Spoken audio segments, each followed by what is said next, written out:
জীবন? আরে মিম, তুমি এখানে আর এই সময়? হ্যাঁ জীবন, আমি। আচ্ছা তুমি একটা কাজ করো, আমাদের দুজনকে দুটো দুধ চা দাও। মিম, তোমার তো মনে হয় ঠান্ডা লাগছে, তাহলে একটা কাজ করি, তোমাকে একটা রং চা দে আর ভাইয়াকে দুধ চা দেই। আচ্ছা ঠিক আছে জীবন, দাও। আচ্ছা ঠিক আছে, তোমরা তাহলে গিয়ে টেবিলে বসো, আমি বানাই নিয়ে আসতেছি।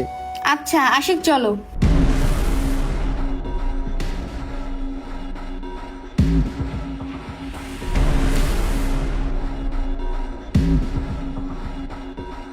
কি ব্যাপার আশিক, তোমার কি মন খারাপ? এই যে মিম, তোমার জন্য রং চা আর ভাইয়ের জন্য দুধ চা। মিম, তোমরা তাহলে কথা বলো, আর যদি কিছু লাগে আমাকে বইলো। জীবন দাঁড়াও, ওর সাথে পরিচয় হও।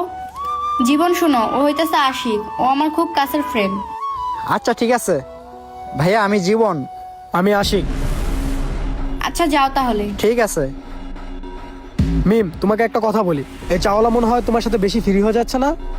আর কথা শুনে মনে হলো হয় তোমার খুব কাছের ফ্রেন্ড। এত ফ্রি হয়ে কিভাবে কথা বলে সেটাই আমি বুঝলাম না। ও এত ফ্রেন্ডলি কথা বলে কিভাবে? আরে আশিক, ও আমার ফ্রেন্ড না, ও আমার বয়ফ্রেন্ড। Are you mad? সামান্য চাওয়ালা কিভাবে তোমার বয়ফ্রেন্ড হয়? মিম, তুমি কি পাগল হয়ে গেছো? একটা চাওয়ালা কিভাবে তোমার বয়ফ্রেন্ড হয়? আমার এখন ঘৃণা লাগতেছে, আজকের পর থেকে তোমাকে পরিচয় দিবে না, তুমি আমার বান্ধবী। আশিক সাবধানে কথা বল, তুই আমার ফ্রেন্ড বলে এখনো কিছু বলতেছি না। না আশিক, তোকে একটা কথা বলি, একটা মেয়ে যেখানে সম্মান পায়, হোক সে চাওয়ালা কিংবা হোক সে কুড়ে গড়ওয়ালা, তার কাছে কিন্তু মেয়েরা সারা জীবন থেকে যেতে পারে। কিন্তু দেখ, যেখানে কোনো মেয়েদের সম্মানই নেই, সেখানে হয়তো বা কোটি কোটি টাকা আছে, সেখানে হয়তো মেয়েটা সুখে থাকতে পারে না। থাকো তুমি তোমার চাওয়ালা বয়ফ্রেন্ড নিয়ে, আমি চলে গেলাম। এই দাঁড়া, চা তো আর ফ্রিতে খাস নেই, টাকা তো দিয়ে যা। আমার কাছে টাকা নাই, তুমি দিয়ে দিও। দেখ, তোর কাছে সামান্য চায়ের বিল দেওয়ার টাকা নেই, আর তুই আমার বয়ফ্রেন্ডকে গরিব বলতাছস। শুন, তুই তো তোর বাপের টাকা দিয়ে ফুটানি দেখাস, আর আমার বয়ফ্রেন্ড নিজে কর্ম করে খায়। আশিক শুন, টাকা ইনকাম করা এত সহজ না। যেদিন টাকা ইনকাম করতে যাবি সেই দিন বুঝবি ইনকাম করা কত কঠিন।